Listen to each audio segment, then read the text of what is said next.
What's up, everybody? Welcome to another edition of The Opinion, and let's talk about it.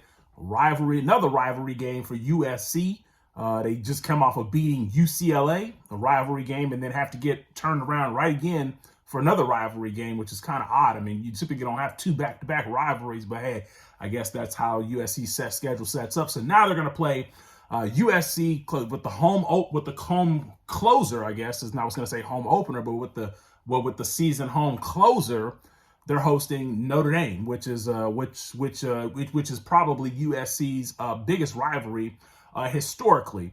But before I talk about this game, the question I have to ask is did USC win the championship yet? Did USC win conference? Are they in the playoffs yet? Because I'm looking all over Twitter, and everybody just makes it like it's a for sure thing that USC is just in. Like USC's in the playoffs. They've won 12 games. They've won conference. They've beaten Notre Dame. And although they could be on their way to that, or essentially I would say it's essentially theirs to lose, because if USC wins out, they will make the playoffs. But it is USC's, it is theirs to lose. These next two games are not going to be easy.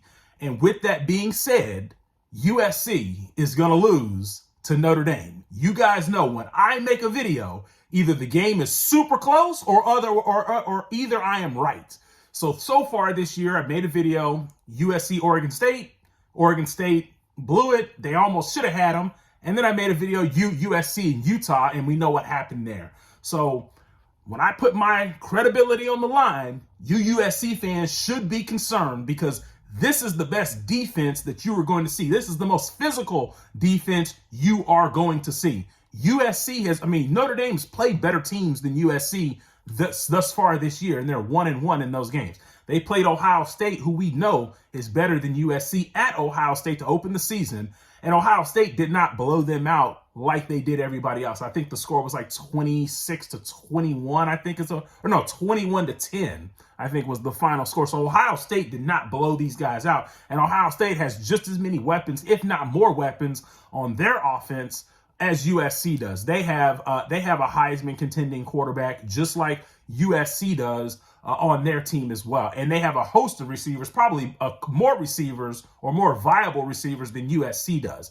And then Notre Dame played against Clemson, who is also a better team than USC. Now, no, I'm not saying that if USC and Clemson went out, that USC would obviously get the nod over Clemson, because of when Clemson lost. Clemson lost after USC did. But make no mistake about it, Clemson is a better team, top to bottom, than USC is. And Notre Dame beat them already. So what I'm telling you guys is that Notre Dame has played better teams and has beaten better teams than USC. So they will not be intimidated by what USC has to offer. And I think the one thing that Notre Dame probably doesn't do, or they probably won't be in danger of is doing as much in this game, is turning the ball over, because that is how USC wins these games. Their defense is not that good, but they've been getting turnovers all year. Something that I didn't think that would be sustainable, but it is. And so you have to give USC credit for being able to force those turnovers, whether it be a fumble, whether it be an interception. I think they had forced four turnovers versus UCLA, and that really was the difference in the ball game.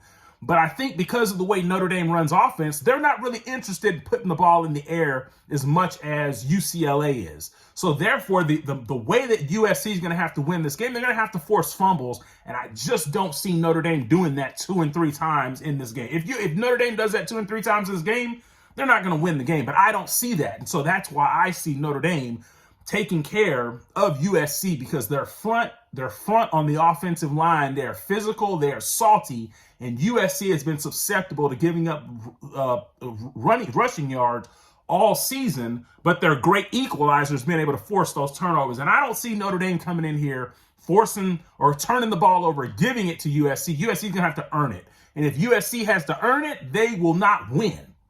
So USC will lose this game, because I think Notre Dame is going to shorten the game, because make no mistake, Notre Dame's offense is not USC's offense. USC has a better offense than Notre Dame, but Notre Dame's got a better defense. So all Notre Dame's got to do is just come in here, shorten the game like they've done all season, or like they've done the back half of the season, like they did versus Clemson, force a few turnovers themselves, control the clock by running the ball, because that's what USC cannot do, is stop the run, and Notre Dame will ruin the party for USC. I know you USC fans missed me. I know you missed me.